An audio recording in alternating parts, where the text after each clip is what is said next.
অনেক পীর এই দেশে কাফেরের ছড়ি নিয়ে বসে, আর বছরের প্রথম থেকে শেষ পর্যন্ত শুধু ফতোয়া বের করে কাফের কাফের কাফের।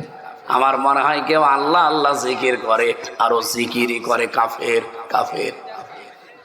আমারে দিয়ে আরম্ভ করেছে এবার, কয়েক বছর আগে মাওলানা মিজানুর রহমান আজহারিকে দিয়ে আরম্ভ করেছিল, ওটা এখন বাদ গেছে। এখন আমি আরম্ভ হয়েছি মুফতি আমির হামজা কাফের।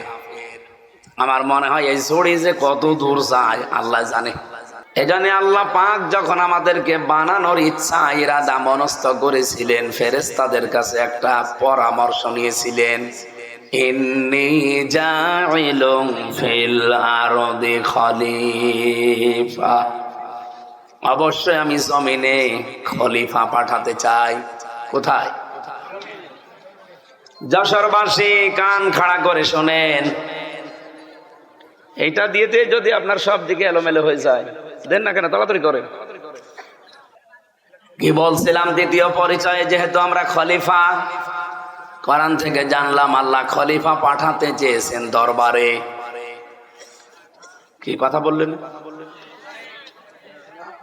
পুরা কোরআন শরীফের ভেতরে কোন জায়গায় আছে যে আমি দরবারে খলিফা পাঠাতে চাই? নেই।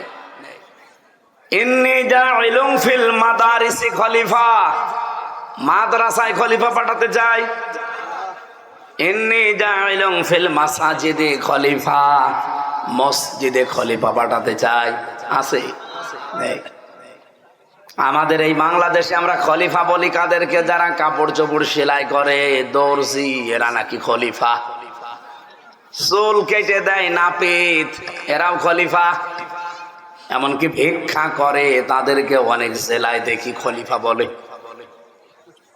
আল্লাহ বলেন আমি খলিফা হিসাবে তোমাদেরকে পাঠিয়েছি, ইন্নী জাইলুম ফিল আরদি খলিফা।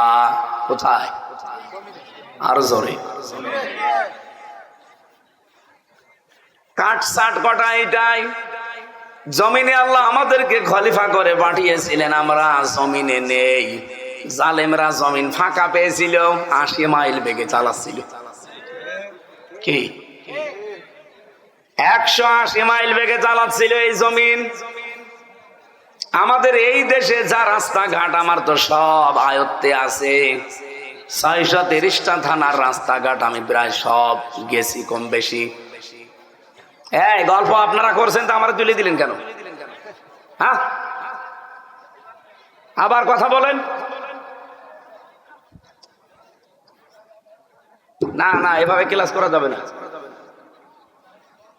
এখানে হয়তো স্লিপ অফ টান হবে কয়েকটা কথা, সেটা নিয়ে আপনারা ফতোয়াবাজি করবেন। ভালো করে শোনেন কি বলতে চায়, আর দেখেন তো মেলে কিনা। কোরআনে কারীম জানাচ্ছে তোমাদেরকে আমি খলিফা করে পাঠিয়েছি জমিনে। তোমরা জমিনে যেহেতু নেই, জমিন তো ফাঁকা থাকবে না। জালেমরা পেয়েছে, ওরা একেবারে মন মতো চালাচ্ছিল এতদিন। এবার আর জালেমরা মন মতো জমিন চালাতে পারবে না, কারণ আল্লাহর খলিফারা এবার জমিনে জমিনে থাকবেন তো ইনশাল্লাহ, নাকি দরবারে চলে যাবেন? কত মানুষ আজকে এই দেশে দরবারে বসে বসে ফতোয়াবাজি করছে। অনেক পীর এই দেশে কাফেরের ছড়ি নিয়ে বসে, আর বছরের প্রথম থেকে শেষ পর্যন্ত শুধু ফতোয়া বের করে কাফের কাফের কাফের। আমার মনে হয় কেউ আল্লাহ আল্লাহ জিকির করে, আরো জিকিরই করে কাফের কাফের।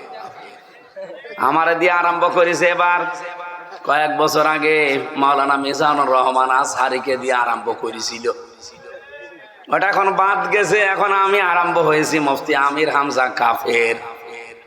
আমার মনে হয় এই ছড়ি যে কত দূর যায় আল্লাহ জানে। এদের আপনি কাজ কারবার দেখেন, জমিনে কোনো কাজ আছে তাদের গলাবাজি করা ছাড়া? কোনো কাজ আমি পাই না। কোনো সংগঠন নেই তাদের। জমিনে আল্লাহর দিন কায়েমের জন্য কোনো অ্যাক্টিভিটিস নেই। উনি খেলাফত নিয়ে পড়ে আছে। আরে ভাই, খেলাফত প্রতিষ্ঠা আমরাও চাই, কিন্তু যে পদ্ধতিতে আপনি বলতেছেন ও পদ্ধতি বাংলাদেশে এখন সম্ভব না। আফগানিস্তানে হয়, এখানে হবে না কেন? আফগানিস্তান আর বাংলাদেশ সমান। আপনার দেশে কয়টা পাহাড় আছে? আপনি যে লোকাবেন, কোথায় লোকাবেন? সশস্ত্র হামলা করে লুকিয়ে থাকার জায়গা লাগে, টিকে থাকতে হবে না জমিনে। ওখানে ওরা পাহাড়ের উপর বম্বিং করে কিছুই করতে পারে নাই, সুড়ঙ্গ করে এমন থাকার জায়গা বানিয়েছে আফগানিরা। একটা না দুইটা পরাশক্তি রাশিয়া আর আমেরিকা 40 বছর একাধারে চেষ্টা চালিয়েছে, কিছুই করতে পারে নাই। আর আমাদের 40 বছর লাগবে, 40 মিনিটে তো তামা বানিয়ে ফেলবে। আপনারা ধান্দাবাজি বন্ধ করেন।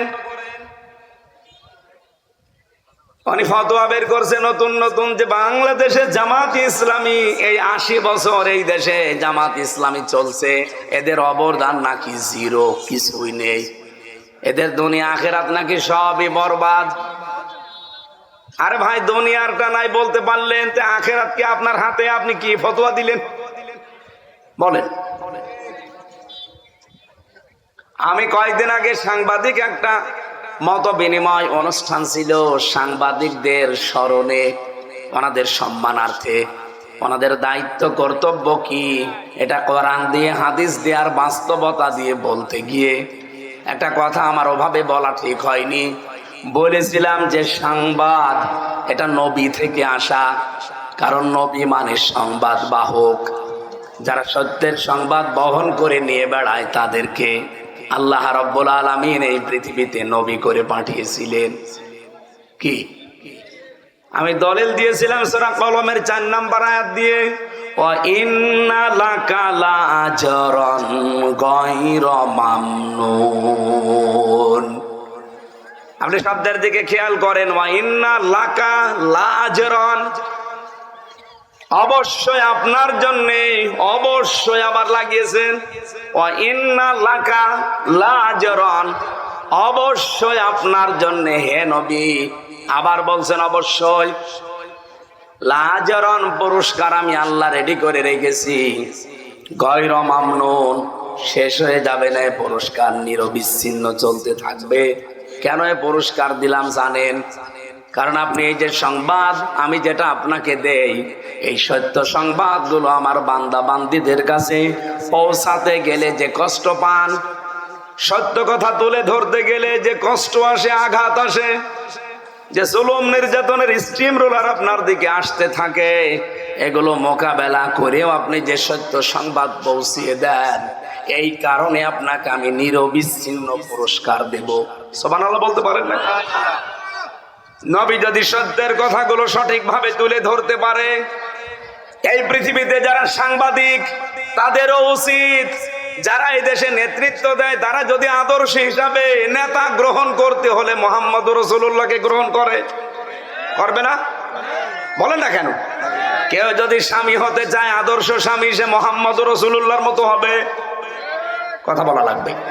কেউ যদি নানা হতে চায়, তাহলে আদর্শ নানা হতে হলে মুহাম্মদুর রাসূলুল্লাহকে ফলো করা লাগবে। কথা বলেন। কেউ যদি রাষ্ট্রনায়ক হতে চায়, তাহলে আদর্শ রাষ্ট্রনায়ক হতে হলে তাকে মুহাম্মদুর রাসূলুল্লাহকে ফলো করা লাগবে। এইটা বলতে বলতে আমার মাত্র 6 মিনিট সময় ছিল, পুরাটা গোছাতে পারি নাই। আমি একবারেই বলেছিলাম, যারা সাংবাদিক, সংবাদ বাহক, আপনাদেরও আদর্শ যেন হয় মুহাম্মদুর রাসূলুল্লাহ। আপনারা সাংবাদিকতা করেন, এটা কিন্তু মহান পেশা বলে আমরা ধরি অনেকে, যে মহান পেশায় আছে। আপনারা মহান পেশায় তখন থাকবেন যখন সত্যকে সত্য বলে তুলে ধরবেন আর মিথ্যাকে মিথ্যা বলে জানিয়ে দেবেন, তখন ওই পেশাটা মহান হবে। কিন্তু সাংবাদিকরা হয়তো অনেকে এখন ওই পথে নেই, তারা সত্য মিথ্যাকে মিশ্রণ করে একটা সংবাদ ছড়িয়ে দেয়, আর এটা সবচাইতে বেশি হয় বাংলাদেশে। কি কথা বলেন না কেন?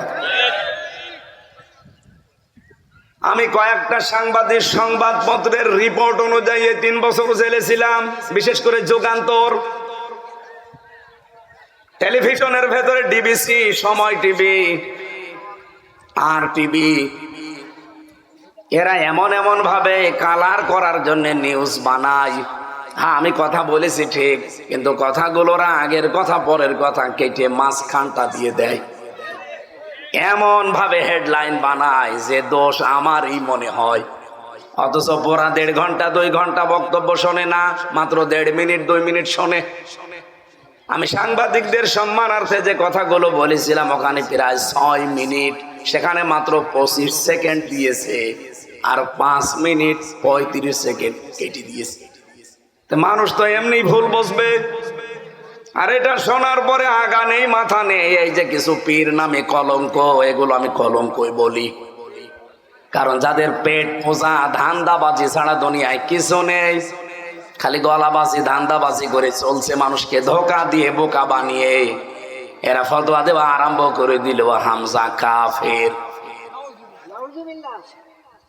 আপনি জানেন কেউ যদি কাফের না হয় ওইটা কিন্তু ঘুরে যে বলবে তার দিকে যায়। কথা বলেন না কেন? আমার মনের অবস্থা তো আপনি জানেন না, আমি কোন নিয়তে বলেছিলাম, কোন সিচুয়েশনে বলেছিলাম, কোন অবস্থায় বলেছি, ওটা আমি জানি আর আমার আল্লাহ জানে। কারণ আমলের ফলাফল নিয়তের উপরে নির্ভরশীল। ইন্নামাল আমালু বিন্নিয়াত, এই কথা বলছে না?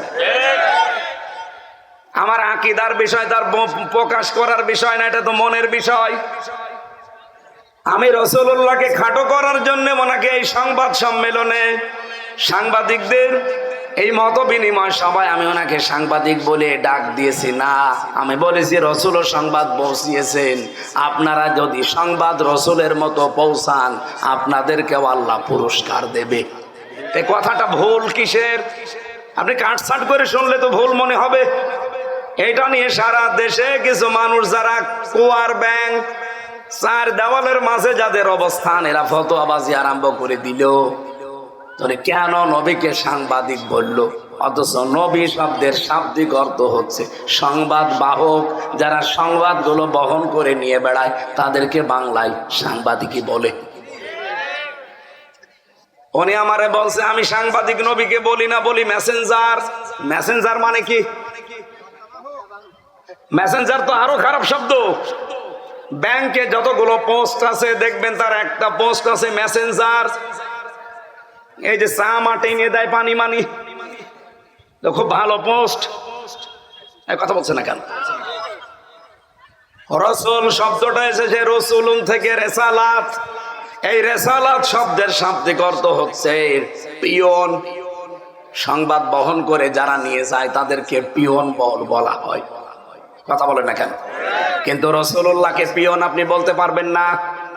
এই হিসাবে আমি যদি মুখ ফসকে বলেও ফেলি রাসূলুল্লাহ বা নবী মানে সাংবাদিক, আমি তো সরি বলেছি, আমি তো মাপ চেয়েছি, এমনকি রাতে তাহাজ্জুদ পড়েও আমি মাপ চেয়েছি।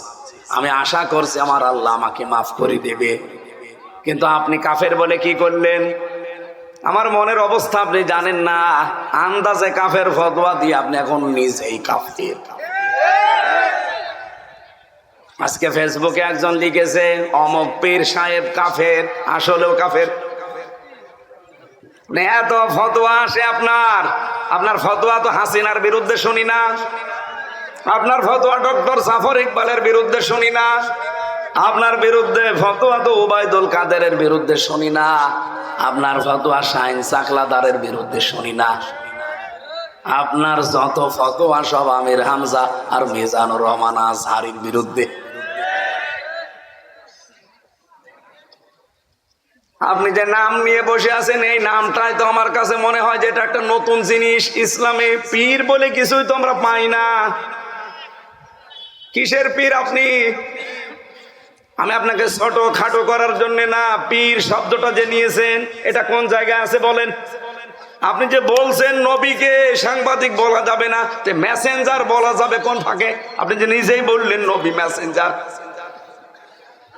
এই কথা বললে নবীর সম্মান আরো খাটো হয়।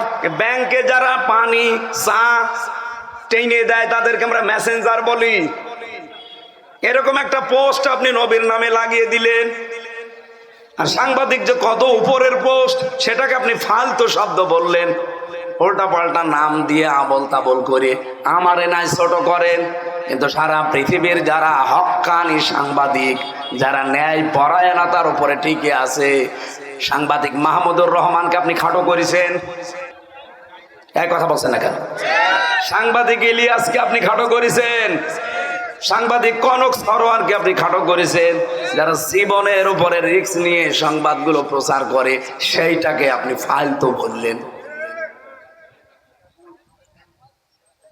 আমি যে কথা তুলেছিলাম এটা বোঝানোর জন্য বলছি, খেলাফতের দায়িত্ব পালন করা দরকার জমিনে। আজ হাজারো পীর এই দেশে, 48,000-এর উপরে পীর। আমি তো যতটুকু খোঁজ রাখি পৃথিবীতে এমনও দেশ আছে যে 48,000 মানুষও নেই, অথচ পীর এই দেশে 48,000। এত পীর, একটা কেউ রাজপথে পাওয়া যায় না, জমিনে পাওয়া যায় না। নর্থ সাউথ বিশ্ববিদ্যালয়ে কোরআনের উপরে লাঠি দিয়েছে, থুতু দিয়েছে, সেখানে ফতোয়াবাজি করতে পারো না। 48,000 পীর যদি একবারে রাজপথে নেমে বলে এর বিচার না হলে কেউ দরবারে ফেরত যাব না, বিচার কালকেই হবে। কোথায় আছেন আপনি? আপনি তো শুধু ভড়ি আর জব বানিয়ে ব্যস্ত আছেন। আপনি বলেন তো বাংলাদেশের একটা পীরকে দেখান যার ভড়ি বড় না, দেখান।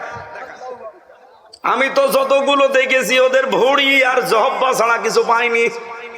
এত বড় বড় ভড়ি, যেটা ফতোয়াবাজি করে কাফের বলে, ওরও ভড়ি এরকম। চেয়ারে বসলে মনে হয় যে মাগুর মাছ, পেট মোটা মাছ।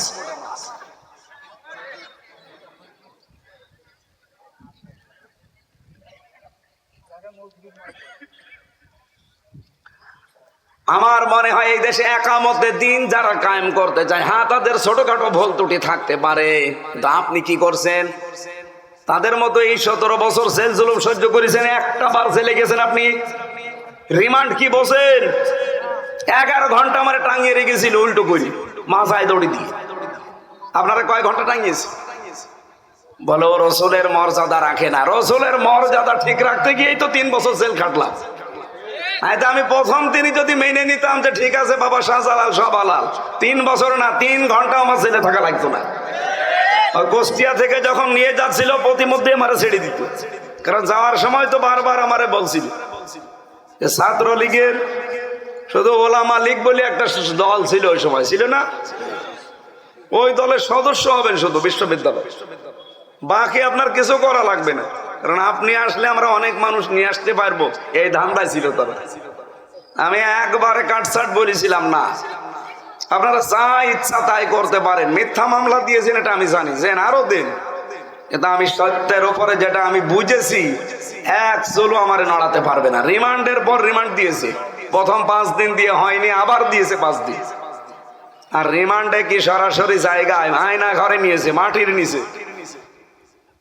আমি দেখতাম ওই জায়গায় হঠাৎ রাত 2টার সময় 5-7 জন মুখ বান্ধা আমার পাশ থেকে একজনকে বলছে ওঠেন ওঠেন, মানে এখন বাজে রাত 2টা, কোথায় যাব?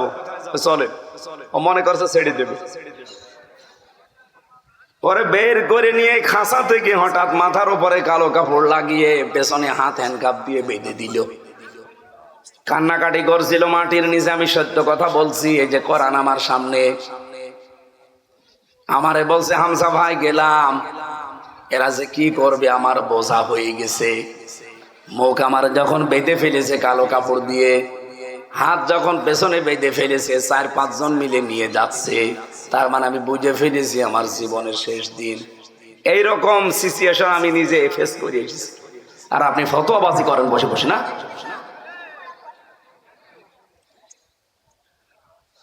কত মানুষকে এখনো পর্যন্ত, যদি হাসিনা থাকতো আমার মনে হয় আয়না ঘরে থাকা লাগতো। একই কথা বলছেন না? কত মানুষ 5 বছর 7 বছর আমি যেখানে ছিলাম সেই রুমে, তার পাশে দেওয়ালে লেখা ছিল তারিখ দিয়ে 2009-13 সালে ওখানে তারিখ দেওয়া, 8-8-2013 এভাবে তারিখ দিয়ে দেওয়ালে লিখে রেখেছে।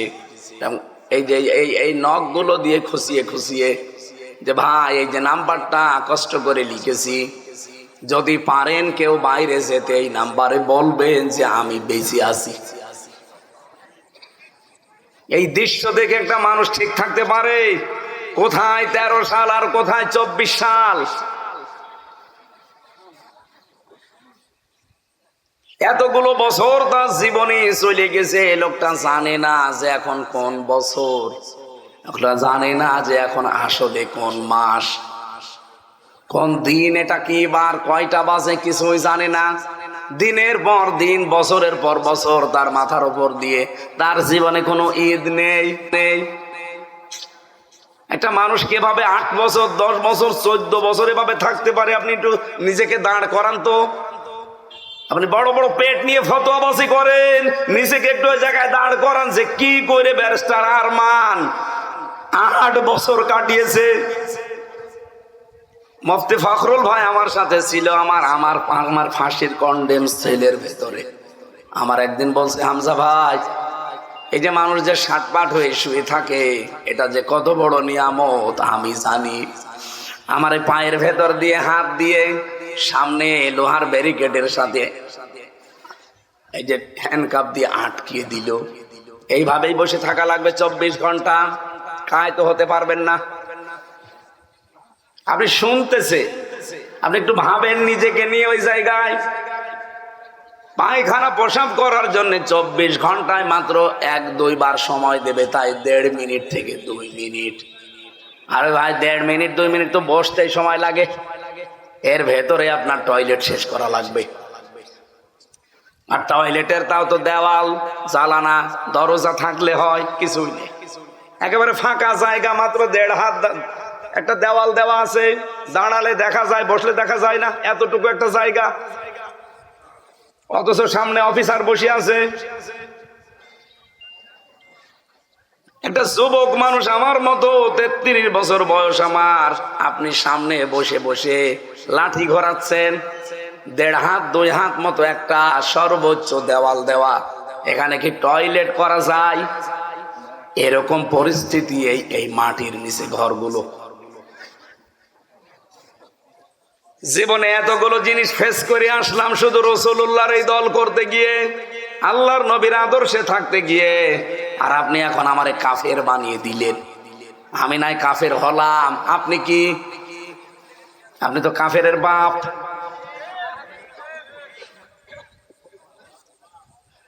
ঝড়ি নিয়ে বসে আছেন, কাফের বলবো যারে তারে। আমার এবছর দিয়ে আরম্ভ করলেন, আগামী বছর মনে হয় হাফিজরে দিয়ে আরম্ভ হবে, কারণ ও তো ফতোয়ার ঝড়ি নিয়ে বসে আছে। আপনি জামাত ইসলামের বিরুদ্ধেও বিষোদ্গার করেন যে 80 বছরে নাকি তাদের কোনো অর্জন নেই। আপনার নজরে পড়ে না অর্জন? এদের এত হাসপাতাল, এত ব্যাংকিং ব্যবস্থা। বাংলাদেশ জামাত ইসলামী এই দেশে যা করেছে, 73টা দল এই দেশে, সবাই যদি এভাবে করতো, এই দেশ সোনায় সোহাগা হয়ে যেত। আর ওর চোখেই পড়ে না যে এদের নাকি কোনো অবদানই নেই। গণতন্ত্র গণতন্ত্র এই ফতোয়া তোলে যে গণতন্ত্র হারাম, এই জন্য ওদেরকে আমি দেখতে পারি না। আরে ভাই, আমি কোনদিন আমরা বলেছি যে গণতন্ত্র হালাল? বলেছি আমরা? আর ওটা তো হারাম আমরাও জানি। এই বাংলাদেশে এখন ইসলাম কায়েম করার জন্য কোন পদ্ধতিতে আপনি যাবেন বলেন? আন্দাজে এক ফতোয়া দিয়ে দিলে হয়ে গেল। আপনি কি আফগানিস্তানের, আপনি কি সিরিয়ার, এরকম দেশের সশস্ত্র বিপ্লবের মাধ্যমে দেশে ইসলাম প্রতিষ্ঠা করার সেই কায়দা কৌশল, সে জায়গাগুলো কই?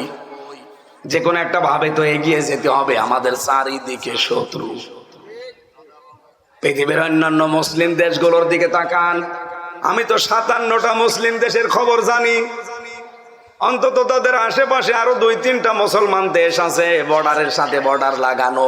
আর আমরা এমন একটা ভূখণ্ড পেয়েছি, আমাদের চারিদিকে শয়তান। প্রতিবেশী নামে একটা কলঙ্ক।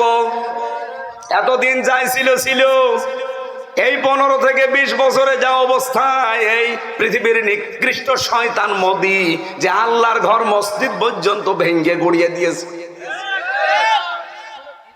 এখনো ভাঙছে বিভিন্ন মসজিদ।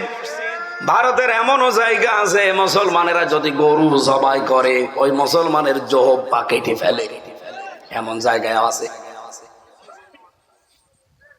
এত বড় শত্রু দিয়ে আমাদের দেশটা ঘেরা। আর একটার সাথে একটু বর্ডার ছিল নদীর সাথে, মায়ানমার, ওটা আরো বড় শত্রু। নিজেদের দেশ বাংলাদেশের সাথে 3 ডবল বড়। আমাদের 56,000 বর্গ মাইলের দেশ, এই দেশের চাইতে 3 ডবল বড় মায়ানমার। এত বড় বিশাল দেশ, আমি কয়েকদিন আগেও গিয়েছিলাম টেকনাফে উখিয়ায়, রাত 12:30টার সময় আমারে নিয়ে গেল এই রোহিঙ্গাদের দেখার জন্য। প্রশাসনের এক ভাই ছিল পরিচিত, বলছে চলেন দেখে আসি রোহিঙ্গা, কারণ ওদের রাত 9টার পরে বের হওয়া নিষেধ। এখন তো 12:30 বাজে, চলেন যায়। প্রায় হাফ কিলোমিটার নিয়ে গেল। ওদের ছেলে মেয়ে বেশি, এসেছিল 11 লাখ, এখন শুনছি 25 লাখ। আল্লাহর নামে জন্ম দিয়ে যাচ্ছে, অথচ যেই দেশ থেকে ওদেরকে পাঠিয়েছে পিটিয়ে পিটিয়ে, ওই দেশে জায়গা আমাদের চাইতে 3 ডবল বড় জায়গা পড়ে আছে। নিজের দেশের মানুষকে, জনগণকে থাকতে দেয়নি, পাঠিয়ে দিয়েছে পিটিয়ে। এতটুকু ছোট্ট একটা দেশে তারপরেও তো আমরা 11 লাখ, এখন প্রায় 24-25 লাখ মানুষ আমরা রেখে দিয়েছি, কিছুই তো বলি না। বিশ্বে আমাদের মতো উদার আমার মনে হয় আর কোন দেশের মানুষ নেই। আমার ভাইরা, আল্লাহ আমাদেরকে খলিফা করে পাঠিয়েছিলেন কোথায় বলেন তো? আরো জোরে বলেন। জমিনে থাকার দরকার নেই, আরো জোরে। এই জমিনে যদি থাকতে হয়, এই জমিনে আমরা এখন আমাদের 56,000 বর্গ মাইলেই দেখতে পাচ্ছি প্রায় 73টা দল কাজ করছে জমিনে, তার ভেতরে আমরাও একটা। আমার এবার প্রশ্ন যশোরবাসীর কাছে, এই 73টা দলই কি জান্নাতে যাবে? না। নবীজি বলেন মাত্র একটা দল জাহান্নামে, জান্নাতে যাবে, আর 72 দল সব জাহান্নামে যাবে। ওই একটা দল কারা? মানা আলাইহি ওয়া সাহাবী, এক আলিফ টান আছে। নবীজি বললেন যারা আমি নবী এবং আমার সাহাবীদেরকে দেখে দেখে চলবে, তারাই ওই এক দলে আছে, আর বাকি সব দল আছে ওই 72 কাতারের ভেতরে। এবার আমার প্রশ্ন, আমরা নবীকে এবং সাহাবীদেরকে দেখে চলি কিনা? বিশ্বনবী মুহাম্মদুর রাসূলুল্লাহকে দেখে চলা মানে শুধু তার জুব্বা আর দাড়ি নেওয়া না।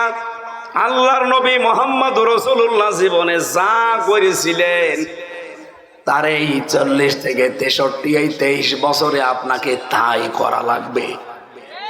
এক কথা বলে না কেন? আমরা সত্যি করে বলছি তাই করতে পারি না? পারি না। আমাদের দেশে হয়তো আমরা দাড়ি রাখতে পারি, জুব্বা গায়ে দিতে পারি, সর্বোচ্চ মসজিদে 5 ওয়াক্ত নামাজ পড়তে যেতে পারছি। এই নবীজির জীবনকে এতটুকুই ছিল? আরো জোরে বলেন। বিশ্বনবী মুহাম্মদুর রাসূলুল্লাহ রাষ্ট্রনায়ক ছিলেন, উনি রাষ্ট্রপতি ছিলেন।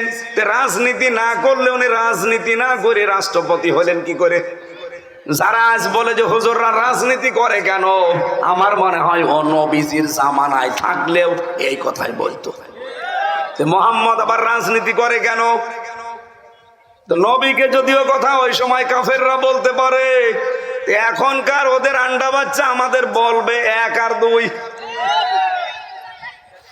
1500 বছর আগের দিকে তাকান, ঠিক কাফেররা ওই জামানায় বলেছিল মোহাম্মদ কাবা ঘর নিয়ে থাকো, বাইরে আসবা না, বাইরে আমাদের সব পরিবার সমাজ আর রাষ্ট্র আমরা চালাবো, তুমি এই কাবা ঘর নিয়ে থাকো, কোনো অসুবিধা নেই। বিশ্বনবী মুহাম্মদুর রাসূলুল্লাহ মেনেছিলেন। আরো জোরে বলেন। তিনি ডাক দিলেন কাফেরেরা, কুলিয়া আইয়ুহাল কাফিরুন লা আ'বুদু মা তা'বুদুন। হে কাফেরেরা, তোমরা যার ইবাদত করো আমি তার ইবাদত করি না, আর আমি যার ইবাদত করি তোমরা তার ইবাদত করো না। লাকুম দীনুকুম ওয়ালিয়া দীন, সুতরাং তোমাদের ধর্ম তোমাদের জন্য, আমার দিন আমার জন্য। আমার ভাইরা, আমি আয়াত দিয়ে যেটা বোঝাতে চাই আপনাদের, যেহেতু একটা আয়াত পড়েছিলাম সূরা আরাফ 181, 82, 83, এতগুলো আয়াত আমি এমনিতেই পড়ি না, একটা আয়াতের তাফসীর করব আজকে। আল্লাহ পাক বলেন মিম্মান খালাকনা উম্মাতুন ওয়া মিম্মান খালাকনা। আল্লাহ এখানে নিজে ফাইল, নিজে কর্তা। রব্বুল আলামিন বলেন অবশ্যই আমি আল্লাহ নিজে বানিয়েছি। এই পৃথিবীতে যত মানুষ বানিয়েছি বিভিন্ন দলে বিদলে তারা বিভক্ত হয়ে আছে, কিন্তু এই দলের ভেতরে একটা দল আমি আল্লাহ তাদের পরিচয় তোমাদেরকে তুলে ধরলাম, দেখো তো তোমরা তাদের ভেতরে আছো কিনা। যারা মানুষকে ইয়াহদুনা বিল হক, সৎ পথ দেখায়। আজ বাংলাদেশে কত মানুষ আছে, কত পথ দেখাচ্ছে, কিন্তু একটা দলকে আমরা দেখি তারা আমার আল্লাহর বিধানের দিকে তারা ডাকতেছে। কথা বলে না কেন? তারা কিন্তু ডাকছে তার বাবার দিকে না, তার স্বামীর দিকে না, এমনকি তার পূর্বপুরুষদের দিকেও ডাকে না। তারা ডাকলেই বলে ইয়াহদুনা বিল হক, এ পৃথিবীতে হক হচ্ছে আল্লাহ, হক হচ্ছে আল্লাহর বিধান। এজন্য তারা ডাকে আল্লাহর বিধানের দিকে। ইয়াদের তাফসীর পড়তে গিয়ে আমি সূরা শুরার 13 নম্বর আয়াতের মাঝের অংশটা মিলিয়েছিলাম। আল্লাহ পাক বলেন, হে নবী, আপনি যেদিকে মানুষকে ডাকেন যে আসো আমরা আল্লাহর বিধান কায়েম করি এই জমিনে, আল্লাহ শুধু নামাজের বিধান দেয়নি, যাকাতের বিধান দেয়নি, এরকম বিধান দিয়েছেন 500। কত? এই 500 বিধানের কথা যখন বলবেন কি হবে জানেন? কাবুরা আলাল মুশরিকিনা মা তাদউহুম ইলাইহি। যখন আপনি মানুষকে বলবে আসো আল্লাহর বিধানের দিকে, আল্লাহর এই নিয়ম নীতিগুলো আমরা কায়েম করি, আপনি দেখবেন সবচেয়ে বেশি মন খারাপ করবে, রাগ করবে, অপছন্দ করবে এই কথাটা যারা মুশরিক। তারা কারা? বলেন বলেন। আমি নাম ধরেই বলছি, বাংলাদেশ জামাত ইসলামী। এরা কি আল্লাহর বিধান কায়েম করার কথা বলে না? বলে না? তাহলে এদের এই কথা শুনলে যারা বলে যে এটাও আমাদের মতো রাজনীতি, এরা কথা শুনলে বলে যে এটাও আমাদের মতো ধান্দাবাজি। আরে এরা ডাকে আল্লাহর বিধান কায়েমের জন্য। আল্লাহ বলছেন এই কথা বললে রাগ করবে, মন খারাপ হবে, উল্টা পাল্টা ফতোয়া দেবে যারা মুশরিক তারা। তাহলে আপনি কি মুশরিক? এই বাংলাদেশে এখন তো মুশরিক কারা এটা প্রমাণ হয়ে যাচ্ছে। প্রশ্ন আসতে পারে, কই আমি তো শিরিক করি না, আমি তো মুশরিক না। আপনি টের পাচ্ছেন না? আপনি মুশরিক কিনা আপনি টের পাচ্ছেন না? অবশ্যই আপনি শিরিক করছেন, নয়তো আপনার খারাপ লাগে কোন কারণে? আপনার যদি ঈমান থেকেই থাকে, আমি এবার একটা দলিল বলছি, দেখেন আপনার ঈমান আছে ঠিক আছে। নবীজি বলেন ওযু করলে যেমন ওযু ভেঙে যায়, নামাজ পড়লে যেমন নামাজ ভেঙে যায়, ঈমান আনলেও মানুষের ঈমান ভেঙে যায়, নষ্ট হয়ে যায়। আজ যারা দিন কায়েমের কথা শুনলে রাগ করেন, তাদের যে ঈমান ভেঙে গেছে, নষ্ট হয়ে গেছে, এই কারণে তাদের রাগ হয়। আপনি মিলাবেন এই 10টা আপনার ভেতরে থাকলে, আপনি ঈমানদার দাবি করলো ঈমান নেই, আপনি বেঈমান, আপনার ঈমান ভেঙে গেছে, নষ্ট হয়ে গেছে। 1 নম্বরে আল্লাহর ইবাদতে কাউকে শরীক করা। এখন ইবাদত কি? খালি নামাজ পড়া ইবাদত, রোজা রাখা ইবাদত? বলেন বলেন। আল্লাহ পাক এই পৃথিবীতে ইবাদত হিসাবে দিয়েছেন যাকাত। আপনি সেই যাকাতের বিধান মানেন না, নিয়ে এসেছেন ওর পাশাপাশি সুদ। তাহলে এটা আল্লাহর সাথে শরীক কিনা? এদেশে নেই শরীক। 2 নম্বরে, হ্যাঁ এটা দলিল পাবেন সূরা নিসার 48 নম্বর আয়াতে, সূরা মায়েদার 72 নম্বর আয়াতে, ইন্নাল্লাহা লা ইয়াগফিরু আন ইউশরাকা বিহি ওয়া ইয়াগফিরু মা দুনা যালিকা লিমান ইয়াশা ইন্নাহু মান ইউশরিক বিল্লাহি ফাকাদ হারামাল্লাহু আলাইহিল জান্নাহ। 2 নম্বরে পেয়েছি আল্লাহ ও বান্দার মধ্যে কাউকে মধ্যস্থকারী যারা বানায়। এটা সূরা ইউনূসের 18 নম্বর আয়াতে আছে। এটা পৃথিবীর অন্য কোনো দেশে না থাকলেও বাংলাদেশে আছে। এরা আমরা ধরেই বসে আছে যে বাবা ছাড়া আল্লাহ পাওয়া সম্ভব না, অথচ কোরআনে 13টা আয়াত আল্লাহ নাযিল করেছেন প্রায় একরকম। 13টা আমি পেয়েছি, আরো যারা বেশি গবেষণা করে আরো বেশি পাবেন। কোরআনে কারিমে আল্লাহ বলেন আমি এবং আমার বান্দার মাঝে কোনো দালাল লাগবে না, কোনো মাধ্যম লাগবে না, সরাসরি তোমরা আমি আল্লাহকে ডাকবে। আলাইসাল্লাহু বিকাফিন আবদা, আমি কি আমার বান্দার জন্য যথেষ্ট না যে দালাল ধরা লাগবে? হ্যাঁ কথা বলেন না কেন? কত পীর নামে ভণ্ড কলঙ্ক, তারা দালাল হয়ে বসে আছে, মধ্যস্থ করবে উনি। আল্লাহ আমার মালিক, আমি তার বান্দা, এর মাঝে মধ্যস্থ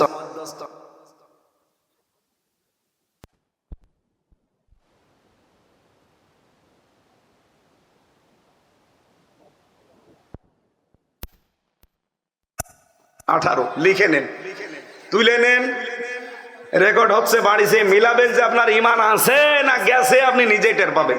3 নম্বরে কাফেরকে যারা কাফের মনে করে না, সূরা আলে ইমরানের 28 নম্বর আয়াতে আছে। 4 নম্বরে মুসলিমদের বিরুদ্ধে মুশরিকদেরকে যারা সমর্থন এবং সহযোগিতা করে, যারা বলে আমরা শরিয়া আইন বিশ্বাস করি না, এরা মুশরিক কিনা বলেন তো, বলেন বলেন।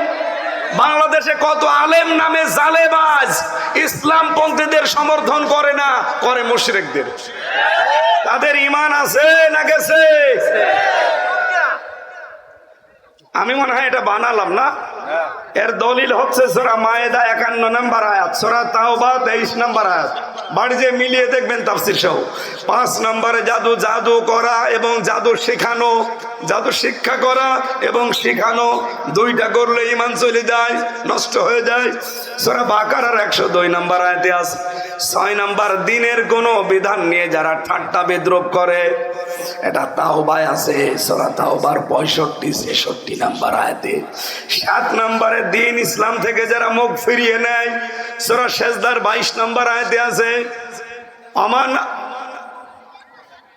আ'রাদা আন যিকরি, না, আমান আসলামু মিম্মান,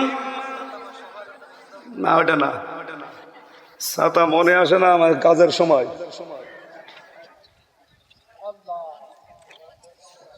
আমান আসলামু মিম্মান যুক্কিরা বিআয়াতি রাব্বিহি সুম্মা আ'রাদা আনহা ইন্না মিনাল মুজরিমিনা মুনতাকিমুন। আল্লাহ বলেন বড় জালেম দুনিয়ায় তো ওইটা, যাকে আল্লাহর আয়াত দিয়ে ওয়াজ করা হয়, আল্লাহর কোরআন দিয়ে বোঝানো হয়, আর সে মুখ ফিরিয়ে চলে যায় অন্যদিকে। এর মতো বড় জালেম আল্লাহর কাছে আর নেই। আর এটা বাংলাদেশে বেশি। আমি যা ওয়াজ করছি এ কি আমার নিজের কথা না আল্লাহর কথা? সব নোট করে নিয়ে এসেছি। 8 নম্বরে কাউকে দিন শরীয়তের ঊর্ধ্বে মনে করা, এটা বাংলাদেশে 15 বছর যেটা বঙ্গবন্ধুকে মনে করা হইতো, দেখেছেন না? সব জায়গায় উনি, এমনকি বঙ্গবন্ধু টয়লেট আমি নিজে পেয়েছি নীলফামারীতে, বঙ্গবন্ধু টয়লেট ওর নামেও টয়লেট লাগিয়ে দিয়েছে। আল্লাহ রাসূলের ঊর্ধ্বে কাউকে মনে করা যাবে? এটা সূরা মায়েদার 3 নম্বর আয়াতে আছে। 9 নম্বরে রাসূলুল্লাহর ফয়সালার তুলনায় অন্য কোন ফয়সালাকে উত্তম মনে করা, সূরা নিসার 65 নম্বর আয়াতে পাবেন। ইন্না বালা ফালা ওয়া রাব্বিকা, ফালা না, ফালা ওয়া রাব্বিকা লা ইউমিনুনা হাত্তা ইউহাক্কিমুকা ফিমা শাজারা বাইনাহুম সুম্মা লা ইয়াজিদু ফি আনফুসিহিম হারাজাম মিম্মা কাদাইতা ওয়া ইউসাল্লিমু তাসলিমা। 10 নম্বরে মুহাম্মদ রাসূলুল্লাহর আনিত বিধানকে অপছন্দ করা, এটা পাবেন সূরা মুহাম্মদের 9 নম্বর আয়াতে, সূরা নিসার 64 নম্বর আয়াতে। আল্লাহ পাক যে বিধান নবীজির মাধ্যমে আমাদেরকে দিয়েছেন, তার তুলনায় যদি অন্য কোন বিধানকে কারো ভালো লাগে, পছন্দ হয়, তার ঈমান আছে না গেছে? এই বাংলাদেশে এবার আপনি মিলান এই 10টা, আমার মনে হয় 100 জনের বহু মানুষের ঈমান আর নেই, ভেঙে গেছে। এখন যাদের ঈমান নেই তাদেরকে আমরা কি বলি? মুশরিক। বলেন বলেন। যারা শিরিক করে তাদেরকে আমরা মুশরিক বলি, যেহেতু তাদের ঈমান ভেঙে গেছে, নষ্ট হয়ে গেছে। সুতরাং মুশরিকদের কাছে আল্লাহর দ্বীন কায়েমের কথা বললে খারাপ লাগবে, কষ্ট হবে। এই বাংলাদেশে আপনি তাহলে মুশরিক, আপনি যে কোনো ভাবে শিরিক করছেন, আপনার ঈমান কিন্তু শেষ। আবার বলছি নবায়ন করি, আবার সঠিক জায়গায় আসেন। তাহলে আল্লাহর দৃষ্টিতে এই পৃথিবীতে হক দল, হেদায়েত প্রাপ্ত মানুষ তারা যারা আল্লাহর এই হক পন্থায় মানুষকে ডাক দেয়। আর এই দেশে দেখেন কত মানুষ কত দিকে ডাকে, আমরা গ্যারান্টি দিয়ে বলতে পারি আমরা বাবার দিকে ডাকি না, আমরা মানুষের তৈরি করা আইনের দিকে ডাকি না, আমরা ডাকি কার? বিধানের দিকে। এবং এই ও বিহিয়া দিলুন 2 নম্বরে এই বিধান দিয়ে যারা ন্যায় বিচার কায়েম করতে চায়, আল্লাহর বিধান ছাড়া ন্যায় বিচার কায়েম করা সম্ভব না। তার প্রমাণ এতদিন আমরা পাইনি, আমি নিজেই তো পেলাম। এই 3টি বছর আমার জেলে থাকা লাগতো না যদি আল্লাহর বিধান এই দেশে কায়েম থাকতো। কত লক্ষ লক্ষ মানুষ জেল খাটে, আমার মনে হয় শুধু আল্লাহর বিধানে দেশে না থাকার কারণে। আমার সাথে একজন খাবার টেনে দিত জেলখানায়, উনি আজ 6 বছর জেলে আছে। জিজ্ঞাসা করলাম, ভাই কিসের মামলা? বলছে আমার 17টা করে ধর্ষণ মামলা দিয়েছে। অথচ লোকটা এরকম মুরব্বী মানুষ, একজনের সাথে রাগারাগি ছিল, সে পেরিয়ে ওঠে না, শেষ পর্যন্ত তার 6 বছরের একটা মেয়েকে এর নামে ধর্ষণ মামলায় লাগিয়ে 6 বছর জেলে রেখে দিয়েছে। এরকম হাজার হাজার মানুষ জেলে আছে, ও জানেই না যে ওর অপরাধ কি। এটা হইতো না যদি আল্লাহর বিধান থাকতো। এই কথা বলে না কেন? কারণ আল্লাহর বিধান কায়েম হলে জেলে এতদিন থাকা লাগে না, ধরবে, সাক্ষ্য প্রমাণ হবে, সঙ্গে সঙ্গে ফায়সালা শেষ। আমাদের দেশে ধর্ষণ করে হাতে নাতে ধরা পড়ে, বলে ঠিক আছে বিচার হবে, বিচার করতে করতে 12 বছর। কথা বলে না কেন? ইসলাম যদি কায়েম হয়, ধর্ষণ যদি হয়, ধরা পড়ার সঙ্গে সঙ্গে 3 ঘন্টার ভেতরে বিচার শেষ। খুব বেশি হলেও যদি ছুটির দিন হয়, জমার দিন পর্যন্ত টেনে নিয়ে যায়। সৌদি আরবে একটা মসজিদ আছে, গলা কাটা মসজিদ, ওর পাশে দেখলাম কোর্ট আদালত। আমার সাথে যারা ছিল, এই যে এক হাজী সাহেব ছিল, ওখানে দেখতে গিয়েছিলাম। গলা কাটা মসজিদ ওইটা, জেনা করলে তাদেরকে ওই জায়গায় কল্লা কেটে দেয়। সামনেই বিচারের ব্যবস্থা আছে, কোর্ট আদালত যেটা, ওখান থেকে রাস্তা পার হয়ে মসজিদ, ওখান থেকে রায় দিয়ে দেবে জমার দিন। ওখানে প্রধান বিচারপতি, মক্কায় যিনি কাবা শরীফের ইমাম, তিনি উনি বলবে ঠিক আছে, সাক্ষ্য প্রমাণ শেষ, বিচারের রায় দিয়ে দিলাম, ওকে গর্দান কেটে দেন। এসে সবার সামনে জমার নামাজ পড়ে হাজার হাজার মানুষ বের হবে, সবার সামনে ওর কল্লা কেটে আলাদা করে দেবে।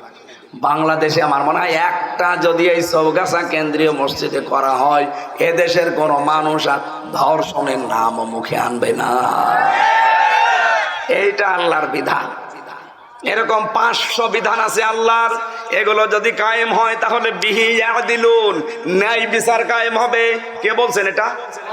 ওনার কথায় কোনো মিথ্যার সংসব আছে? লেশ মাত্র আছে? সুতরাং বিশ্বাস আসে না কোন কারণে? আমরা তো তার কথাগুলো আজ এই জমিনে প্রতিষ্ঠা করে ন্যায় বিচার কায়েম করতে চাই। 54 বছর তো দেখলেন উল্টাপাল্টা, কিছুই করতে পারেননি। এবার এটা একটু দেখা যায় না? টেস্ট করার জন্য হলে একটু দেখেন। বাংলাদেশে অন্যান্য দল যারা আছে, আপনি তাকান, তারা এখন বিভিন্ন রাষ্ট্রদূতের কাছে ধর্ণা দেয়। অথচ আল্লাহর রহমত, অন্যান্য দেশের রাষ্ট্রদূতরা এসে ইসলামপন্থী জামাত ইসলামের আমিরের কাছে সিরিয়াল লাগিয়েছে, একটু দেখা করতে চায়। তার মানে প্রমাণ হচ্ছে এই দেশে আমার আল্লাহ মনে হয় এবার ইসলাম কায়েম করে দেবে। কারণ কোরআনে কারিমে আল্লাহ জানিয়েছে, সূরা কসস 5 নম্বর আয়াত, জমিনে যারা জুলুম, নির্যাতন, অত্যাচারের সবচেয়ে বেশি সম্মুখীন হয়, আল্লাহ তাদেরকে জমিনের নেতা বানায়, উত্তরাধিকারী বানায়, আর শাসন ক্ষমতা দিয়ে দেয়। এই জমিনে যেহেতু সবচেয়ে বেশি প্রাণ গিয়েছে, আপনি দেখেন গুম কমিশন তথ্য দিয়েছে, বাংলাদেশ জামাত ইসলামী আর শিবিরের 56% লোক গুম এবং খুনের শিকার, আর বিএনপির 37% লোক। তাহলে সবচেয়ে বেশি যেহেতু ইসলামপন্থীরা, সুতরাং আল্লাহর ঘোষণা তো মিথ্যা না, উনি এবার ইসলামকে এই দেশে ইসলামপন্থী মানুষের হাতে তুলে দেবে। আপনি যদি থাকেন, আপনাকে সাথে নিয়ে আমরা ইসলাম কায়েম করব। আপনি যদি না থাকেন, আপনাকে বাদ দিয়ে ইসলাম কায়েম হবে ইনশাআল্লাহ। আল্লাহর কথা আমরা 100 ভাগ বিশ্বাস করি কিনা বলেন তো? বলেন বলেন। সুতরাং এই দেশে হেদায়েত প্রাপ্ত দল এই একটা, যারা এই 2টা গুণে গুণান্বিত। 1 নম্বরে যারা হক পথে ডাকে, সত্য পথে ডাকে, সত্যের পথ দেখায় মানুষকে, ন্যায় পথ দেখায়, আর যারা এই পথ অনুযায়ী ন্যায় বিচার জমিনে কায়েম করতে চায়। এটা যারা করবে তারা এই দেশে হেদায়েত প্রাপ্ত দল। কারা করছে আপনি জানেন না? নাম ধরা লাগবে কোন কারণে? আপনি তো টের পাচ্ছেন না। পারলে আপনি সূরা আরাফের 181 নম্বর আয়াত বিস্তারিত তাফসীর সহ পড়েন, দেখবেন আমি যেটা বলতে চাই এটা চলে আসবে। আপনি আশা করছি এই 2টা গুণ যাদের ভেতরে পাবেন সেখানে থাকবেন। আমিন। যেহেতু অনুষ্ঠানটা ধরা লাগবে, এখন 9:15 বাজে, আমি মাওলানা হাফিজুরকে 2 মিনিট সময় দিচ্ছি, উনি একটা কাজ করবে। কেউ উঠে যাবেন না ভাই, মোনাজাত করে বাড়ি যাবো, একটু তাড়াতাড়ি ভাই। একটা দেওয়া